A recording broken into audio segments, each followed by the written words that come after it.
Bismillahirrahmanirrahim. Assalamualaikum warahmatullahi wabarakatuh. Waalaikumsalam Uh, warahmatullahi. Terima kasih banyak Menteri Wilayah Persekutuan, Dr. Zaliha. Apa khabar Dr.? Baik, alhamdulillah. Jadi Dr., secara overview, sejak saya ingat dalam 2 minggu, 3 minggu menjadi menteri yang menjaga hal 12 hari bulan. 12 bulan kan? 2 minggu lah saya ingat kan? Lebih kurang 2 minggu. Menjadi Menteri Wilayah Persekutuan. Jadi apa pandangan doktor mengenai portfolio ni? Bismillahirrahmanirrahim. Assalamualaikum warahmatullahi wabarakatuh. Terima kasih Hazlan.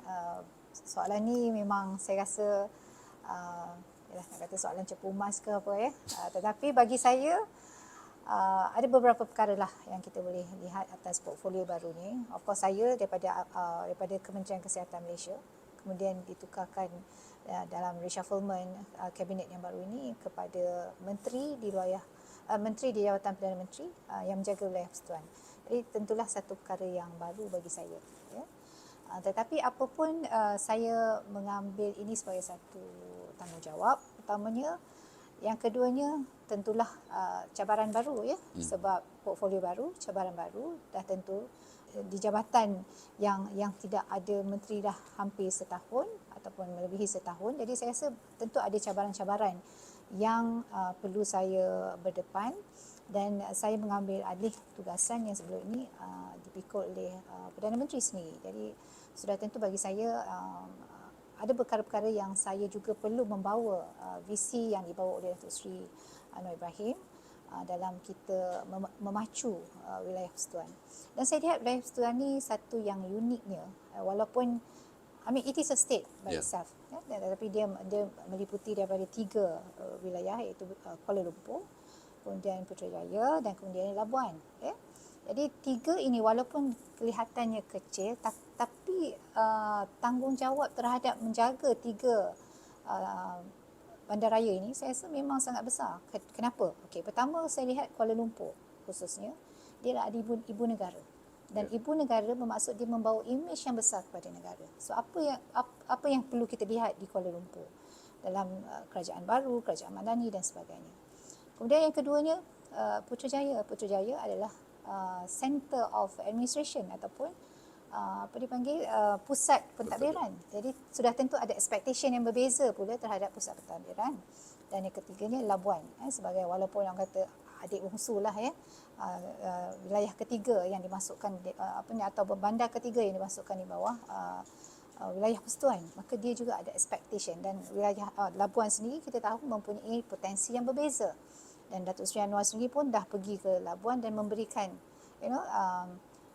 apa yang Datuk Seri mahu Labuan, kita jadikan Labuan itu sebagai apa, di antaranya hub ekonomi, di antaranya hub pelancongan, dan juga akhirnya membantu kepada ekonomi negara. So ini adalah satu cabaran yang bagi saya bukan cabaran yang kecil, Azlan. Dia ada satu cabaran yang besar. Imej negara tergantung kepada ketiga-tiga bandar besar yang terletak di bawah wilayah persekutuan. Okey, doktor, selain daripada aspek pembangunan, ialah kita tengok macam di Kuala Lumpur ni dia dah macam tepu pembangunan dia. Begitu juga macam Putrajaya. Selain daripada aspek pembangunan, apa lagi fokus doktor untuk memajukan in terms of mungkin selain daripada pembangunan fizikal di ketiga-tiga wilayah ni? Ada sedikit yang saya mungkin nak membetulkan persepsi itu, Azlan. Sebenarnya selepas 2 minggu, hampir 2 minggu saya di sini dan menerima taklimat yang diberikan oleh agensi-agensi yang terlibat, saya nampak sebenarnya betul Kuala Lumpur tu agak sudah yang you kata tepu tapi sebenarnya kita boleh lihat lagi dari sudut pembangunannya boleh dipertingkatkan lagi. Ya. Sebab banyak perkara-perkara contohnya yang saya sebut tadi, di antaranya Kampung Baru, pembangunan Kampung Baru. It's a new township, yang sebenarnya banyak potensi lagi yang boleh dibangunkan situ. Dan juga tempat-tempat lain yang sebenarnya ada di antara poket-poket dalam Kuala Lumpur tu yang kita sebenarnya boleh memaksimalkan lagi pembangunan dari sudut fizikal. Putrajaya. Of course Putrajaya adalah satu, as I said tadi, dia pusat pentadbiran. Dia sudah ada bandar yang terancang, tapi ada juga potensi-potensi lain dari sudut fizikalnya, pembangunan fizikal masih ada lagi. Labuan sudah tentulah, sebab kita tahu Labuan banyak lagi ruang-ruang di mana kita boleh lihat. Saya pun baru je dapat taklimat tentang Labuan dan insya-Allah akan pergi ke Labuan untuk melihat sendiri pembangunan di sana. Dan daripada taklimat itu sendiri pun saya melihat sebenarnya banyak lagi ruang-ruang pembangunan yang kita boleh lakukan di Labuan itu sendiri. Jadi itu di antara pembangunan fizikal. Tapi of course yang lainnya yang kita kena tengok dalam kita nak membangunkan sesebuah area ataupun kawasan, wilayah dan sebagainya, ada beberapa perkara yang kita kena lihat juga. Pembangunan dari sudut yang lainnya tentunya. Of course, social economy di situ. Yeah. Itu perlu dilihat sebab bagi saya, kita perlulah mengambil aspirasi yang dibawa oleh Datuk Seri Anwar Ibrahim, iaitu yang saya selalu ingat ini ialah menoktahkan kemiskinan. Yeah. Ini sangat penting. Bagi saya itu kita kena lakukan. Sebab ada keadaan di mana bila saya kata dalam saya menerima taklimat itu di mana kadang-kadang tidak ada keseimbangan.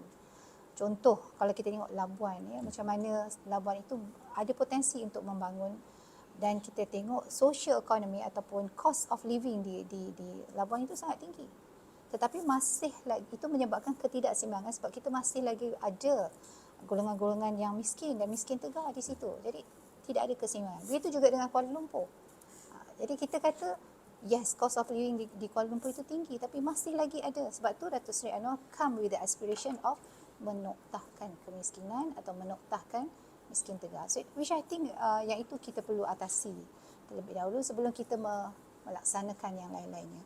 So itu di antara perkara yang saya nampak lah dalam kita nak meneruskan usaha-usaha kita membangunkan wilayah persekutuan ini dan menjadikan wilayah persekutuan ini sebagai satu hub ekonomi dan kemudian yang memberi orang kata kesejahteraan lah kepada rakyat, khususnya rakyat tempatan, rakyat yang menduduki di ketiga-tiga bandar besar ini atau wilayah ini. Okey doktor, tadi ada doktor menyebut menyentuh mengenai isu pembangunan kampung baru.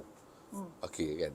Kampung baru ni seperti yang kita ketahui dia sangat sensitif.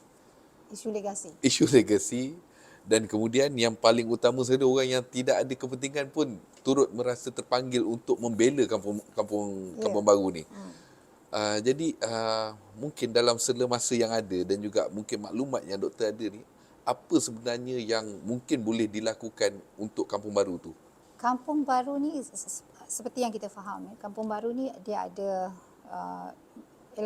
kita nak membangunkan kampung baru ni yang bukan legacy lah, maksudnya yang dia punya gist of pembangunan di situ ialah dia adalah kampung Melayu. Okey. So yang itu kita faham. Jadi dalam suasana dia kampung sebelum ni dan keadaan keliling itu telah membangun begitu pesat dan sudah tentunya dia harus dibangunkan selari dan seiring dengan apa yang berlaku di sekeliling. Cuma ada kekangan di situ sebab dia adalah kampung yang reservekan untuk Melayu. Tapi apapun saya rasa itu tidak boleh dijadikan sebagai satu alasan lah untuk kita tidak membangunkan kampung baru tersebut. Dan setakat yang maklumat yang saya dapat, dah 88% pun penduduk di kampung baru itu bersetuju untuk kita membangunkan kampung baru. Jadi saya rasa insya-Allah kita perlu terus memahamkanlah dia inilah dalam 12% pun still a numbers lah yang kita perlu engage, kita perlu jumpa mereka, memahami kehendak mereka dan saya rasa insya-Allah dengan pendekatan yang mungkin sedikit berbeza dan sebagainya kita boleh menyelesaikan isu itu dan akhirnya apa yang kita harapkan ialah kampung Melayu itu dibangunkan seiring dengan pembangunan Kuala Lumpur itu sendiri.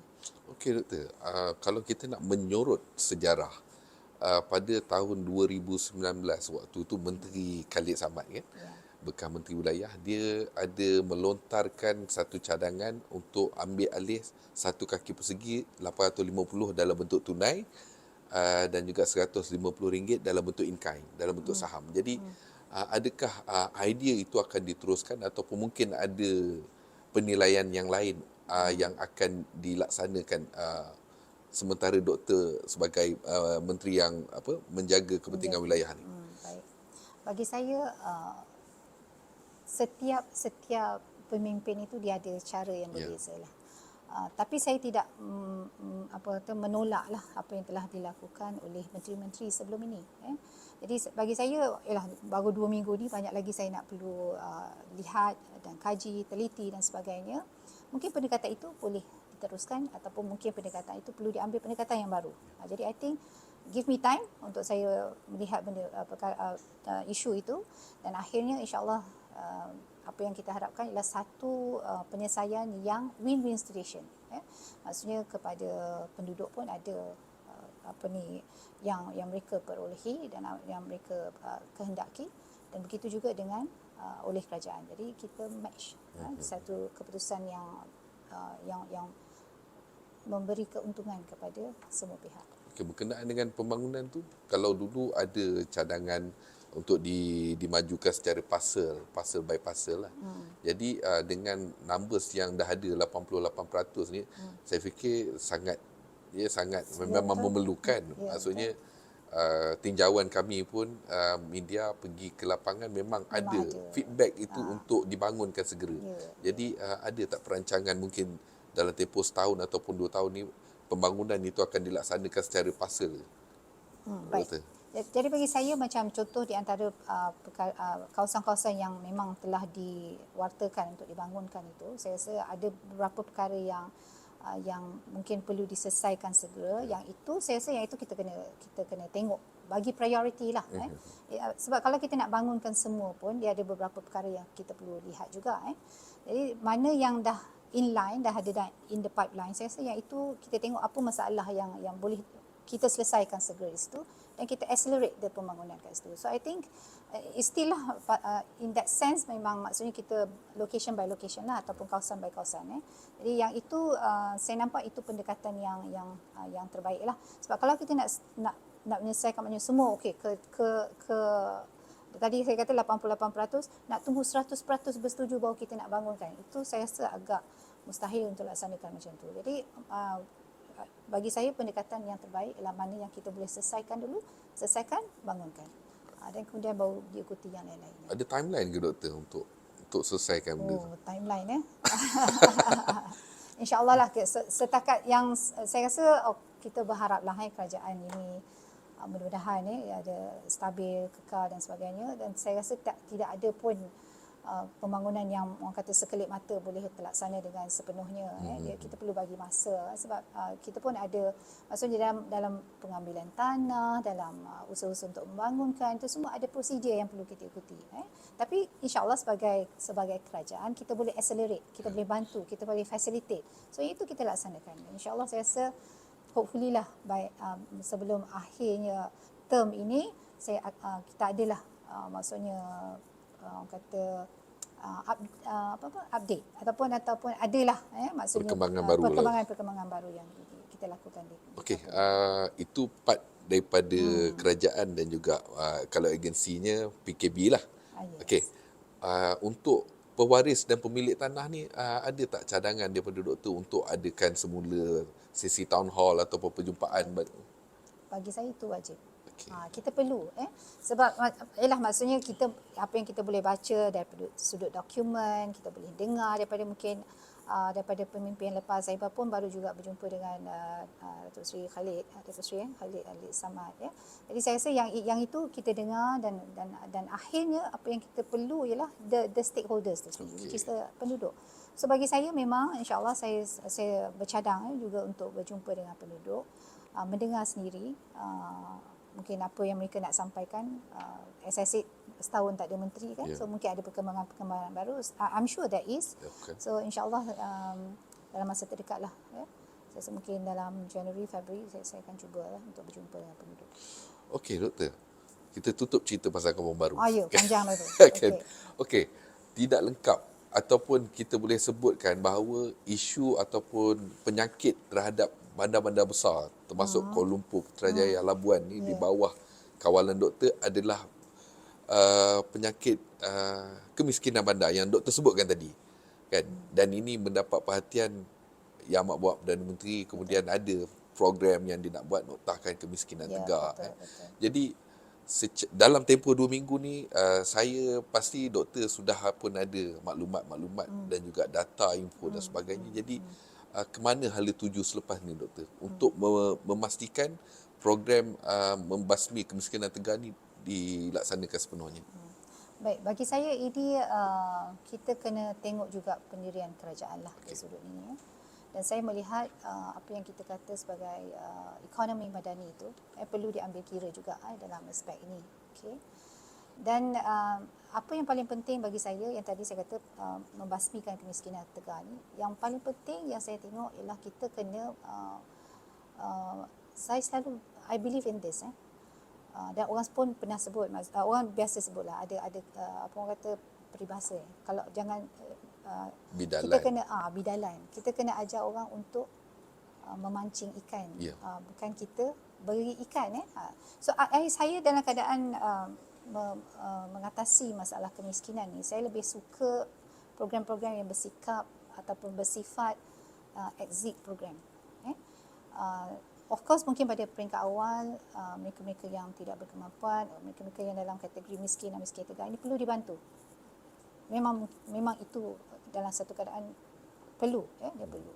Tetapi berapa lama kita nak membantu mereka? So dia kena ada satu program yang jelas lah untuk kita melihat bagaimana kita mengeluarkan mereka daripada kemiskinan, dan it has to be sustainable. Maksudnya bukan setakat dia keluar ataupun keluar daripada kemiskinan untuk beberapa tahun saja, tapi selamanya kita harap mereka tidak akan kembali ke dalam kategori miskin atau miskin Tegar.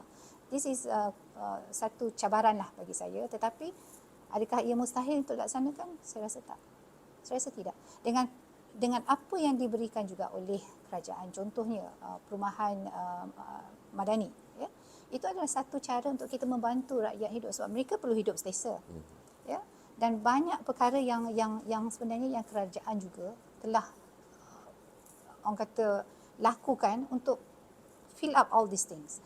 Jadi itu adalah satu perkara yang saya rasa perlu diambil kira, dan it has to be pendekatan yang whole nation, whole society. I believe in this. Why? Sebab bagi saya, as I said earlier, maknanya menjaga wilayah persekutuan ini adalah seperti menjaga sebuah negeri. In fact, it is a negeri. In fact, it is a negeri. So dalam masa itu kita ada bagai-bagai kementerian yang terlibat, kita ada bagai juga agensi yang terlibat. So it has to be, incorporated. Each of the ministry and agency perlu bekerjasama untuk ini.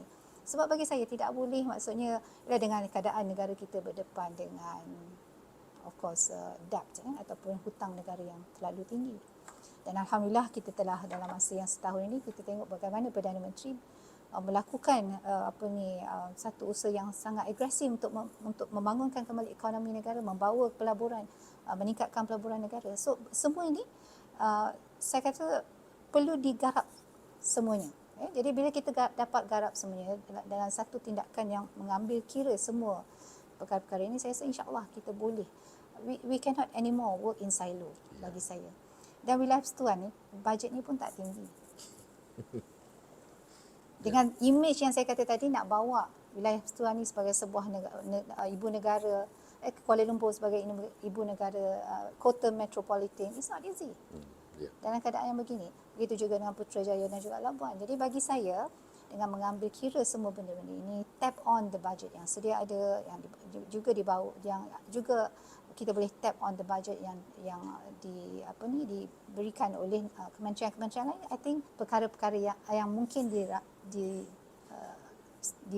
dirasakan mustahil akan boleh dilaksanakan dengan sebaik mungkin lah, insya-Allah. No, I mean I don't put it as so ambitious, but then pastinya ada jalan-jalan yang tertentu untuk kita melaksanakan. I think setakat yang 2 minggu saya mendengar taklimat ini, dan saya nampaklah di mana ruang-ruang sebenarnya kita boleh sebenarnya. Itu tidak mustahil, insya-Allah. Okey, doktor, sebagai menteri wilayah,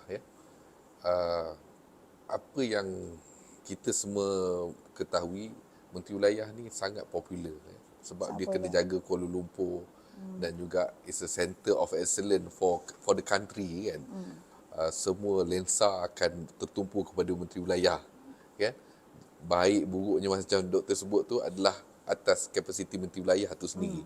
Okey doktor, dalam menelusuri jalan yang panjang ni doktor, bagaimana doktor nak mengimbangkan serangan ni, serangan daripada civil society, serangan daripada orang politik kan. Jadi bagaimana doktor nak bawa wilayah ni dalam keadaan sekarang ni kan. Betul. Saya selalu mengambil pandangan beginilah. I always take things satu as a challenge. Yeah. Yang keduanya, di sebalik perkara-perkara yang berlaku ni mesti ada positive aspect of it. Kenapa orang bising? Kenapa dia jadi lensa? Orang wilayah persekutuan menjadi lensa, as you said just now, kan? Jadi perkara-perkara yang dibawa tu tak semuanya buruk pun. Mungkin ada jugalah, mungkin ada setengah-setengah orang kata yang you sebut tadi, orang politik dan sebagainya, yang mungkin juga sengaja di besar-besarkan perkara kecil contohnya. Tetapi bagi saya itu adalah anybody can say anything they want to say. Tetapi kita kena pandailah untuk pick up mana benda-benda yang menjadi keutamaan, yang perlu diselesaikan segera. You choose your battle. Bagi saya dalam hidup ini memang kena ada priority.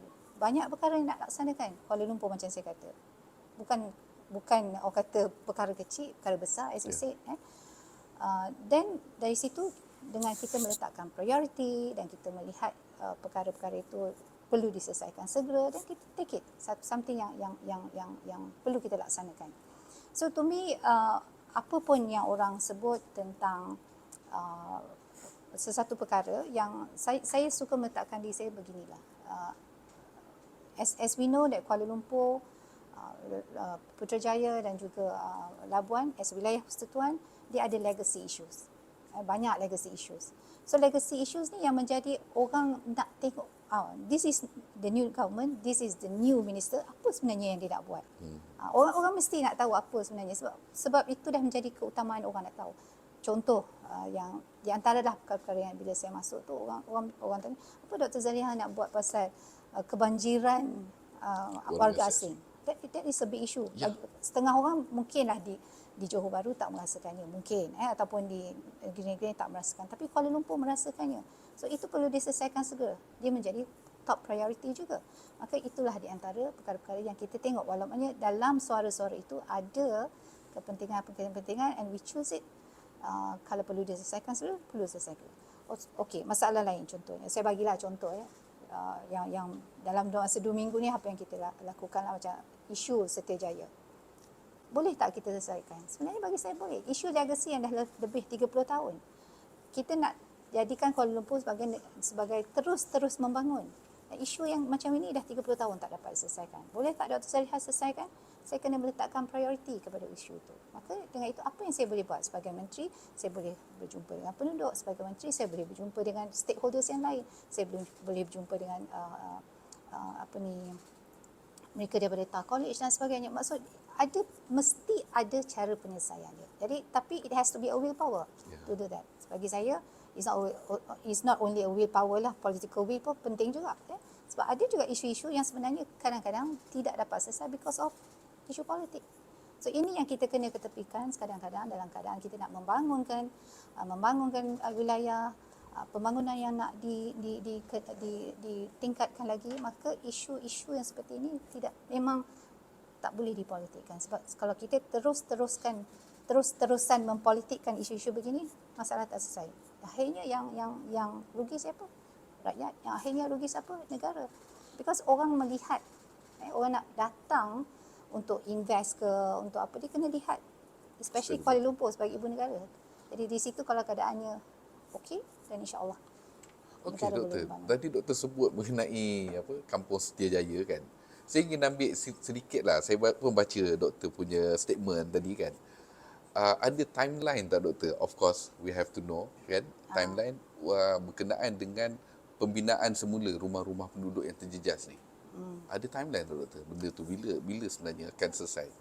Bila akan mula dan dijangka selesai? Of course, bila akan mula, saya nak kalau boleh besok mula kan. Tapi tak boleh sebab kita ada prosedur yang kita kena ikuti. Jadi benda tu maksudnya yang bila saya keluarkan kenyataan tadi, maksudnya selepas saya berbincang dengan pihak TAR College for example. So dia pun ada juga beberapa perkara yang menjadi concern mereka. Ada juga concern daripada penduduk sendiri. Jadi kita kena ambil jalan tengah lah sebagai kerajaan. Kita kena again win-win situation lah, ya. Facilitate lah doktor kan. Facilitate dan cuba menyelesaikan masalah. Mungkin ialah sebagai menteri kita cuba bentangkan penyelesaian yang mungkin dan untuk mereka mempertimbangkan. So I think saya hopefully lah, insyaAllah, sebab katalah penempatan baru yang kita dah dapat tahu bahawa mereka keputusan mahkamah mereka perlu keluar dalam masa 18 bulan, tapi penduduk kata tak mungkin. Sebab saya dah jumpa mereka, agak sukar bagi mereka. So kita take the jalan tengah tu. So kalau katalah maksudnya TAR College ingin membantu dari sudut penempatan semula dan sebagainya, it takes I think 2-3 years dan barulah maksudnya. Sebab tu saya minta supaya walaupun dah ada keputusan mahkamah, tapi kita minta supaya TAR College lebih considerate in that sense, supaya ada masa untuk rakyat ataupun penduduk dapatkan penempatan baru. So I think 2-3 years is feasible lah, insyaAllah untuk ini. Maknanya ini sekaligus menutup kata-kata daripada orang politik yang cuba mempolitikkan isu ni, kan. Bila datangnya menteri baru daripada orang Melayu pula yang kena tersisih sebabkan orang Cina nak ni. Yalah, in a way kita boleh tutup lah isu tu kan. Of course. Sebab saya kata tak semua isu itu perlu boleh dipolitikkan. Yeah. Tapi kita kena tahulah dari sudut faktanya macam mana.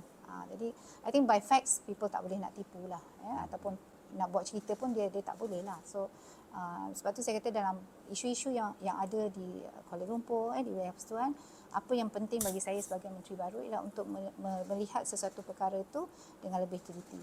As I say, I'm a medical doctor. It's always like that lah. Orang datang sakit ni kita kena tanya apa masalah. Masalah ni, masalah tu. So, lepas tu kita buat investigation, teliti, dan barulah kita datang with ubat yang paling sesuai lah, solution yang paling sesuai. I mean that's tapi maksudnya dia bukan maksudnya then and then kita boleh bagi solution. It has to go through a process dan akhirnya insya-Allah kita dapat satu solusi yang terbaik lah, insya-Allah. Okey, doktor, kita sebut mengenai tadi doktor ada sentuh mengenai isu lambakan warga asing kan. Okey, kemudian baru-baru ni bila pihak berkuasa membuat sitaan membuat operasi dekat Jalan Silang Jadi benda ni dilihat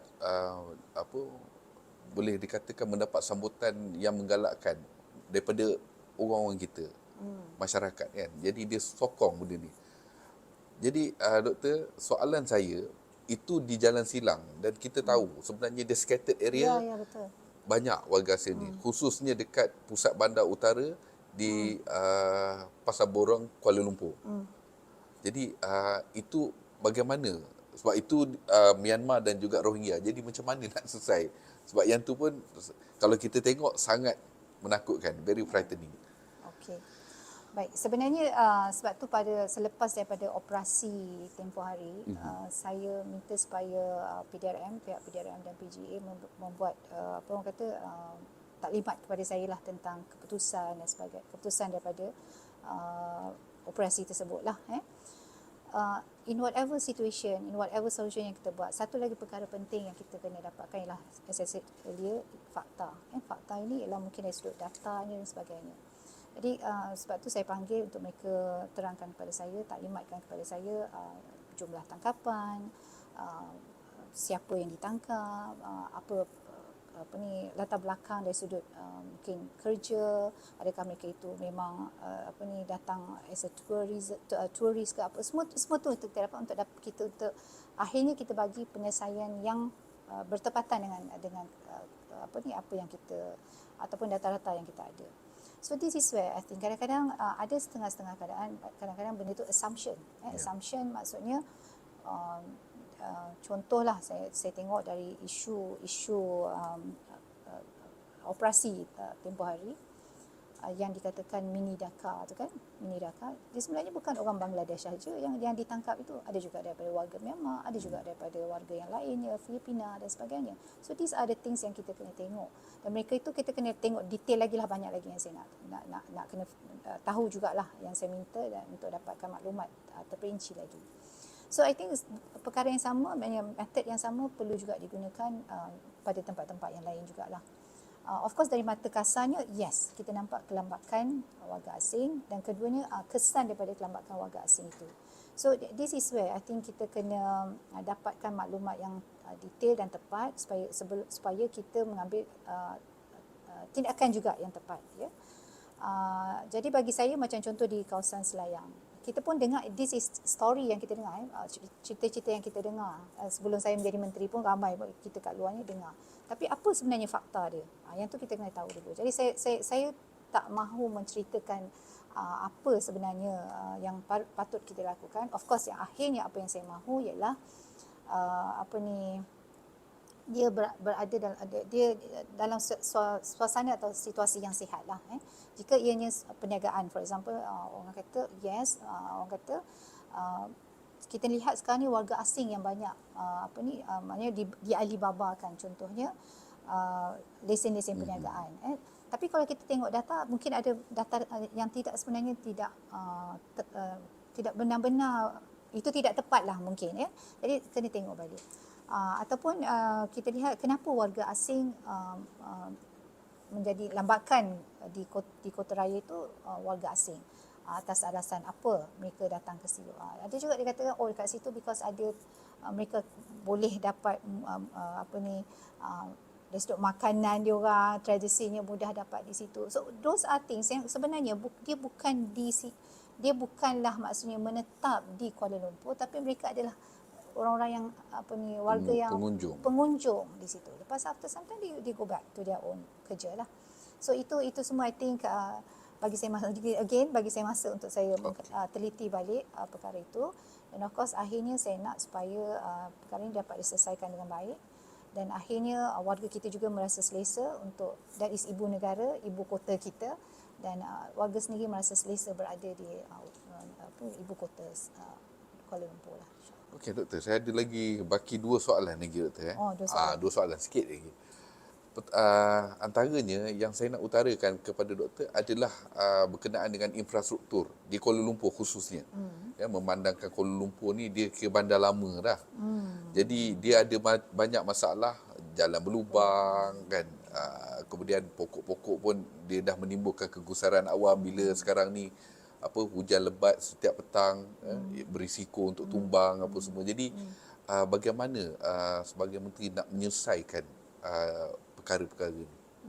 Itulah saya sebut tadi, maksudnya Kuala Lumpur ni memang legacy isunya banyak, ya.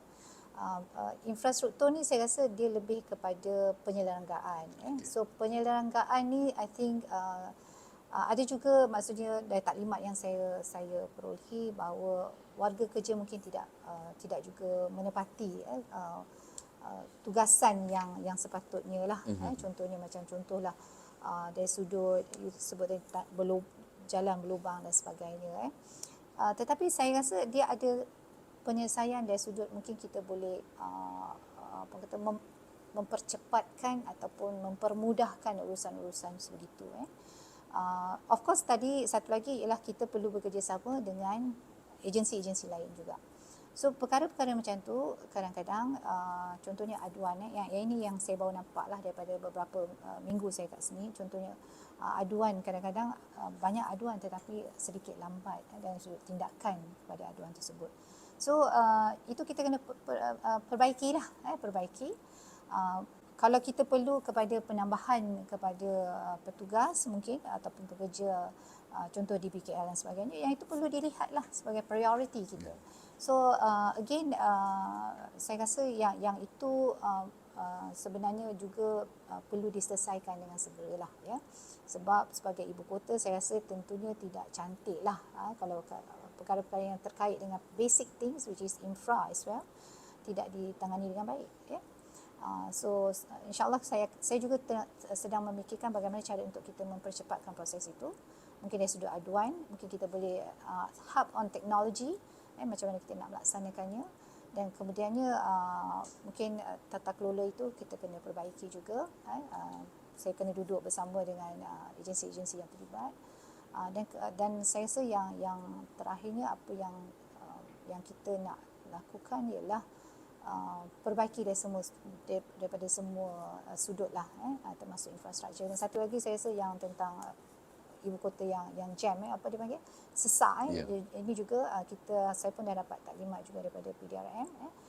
Ada caranya Saya nampak ada caranya, cuma it has to be done in a proper manner lah maksudnya, dan melibatkan semua agensi, dan perlu ada kerjasama lah antara semua agensi itu untuk akhirnya come to the same goal lah, untuk memastikan akhirnya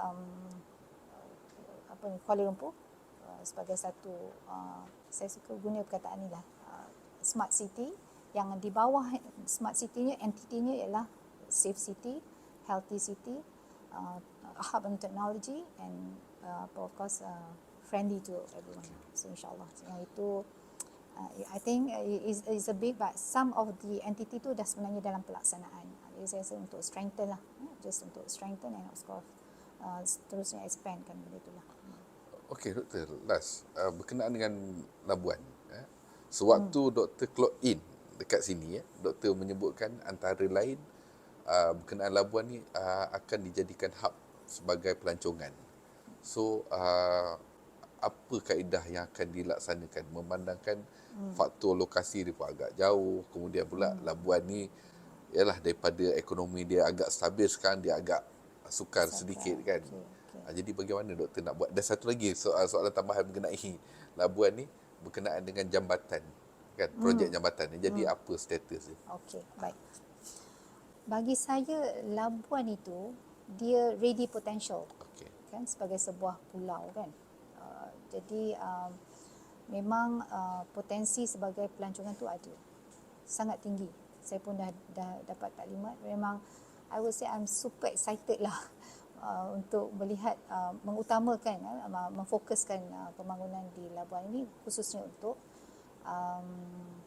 tourism ya. Dan ini juga yang telah disebut oleh Datuk Seri Anwar Ibrahim, dan memang saya nampak yang itu. Jadi saya rasa tetapi ada perkara-perkara yang perlu dijadikan perlu diselesaikan segera on the infra especially. Dan kalau kita pergi ke Sabah, inilah dua perkara yang Labuan akan sebut. Masalah electricity, masalah air. So bagi saya that is basic entity lah yang perlu diselesaikan. I have to put some timeline perhaps by next year, hopefully kita boleh ni. Walaupun dah ada maksudnya contohnya saya dengar kita dah PMRD pun dah selesaikan masalah ni dari sudut memastikan prasarana elektrisiti dan juga air ni diselesaikan.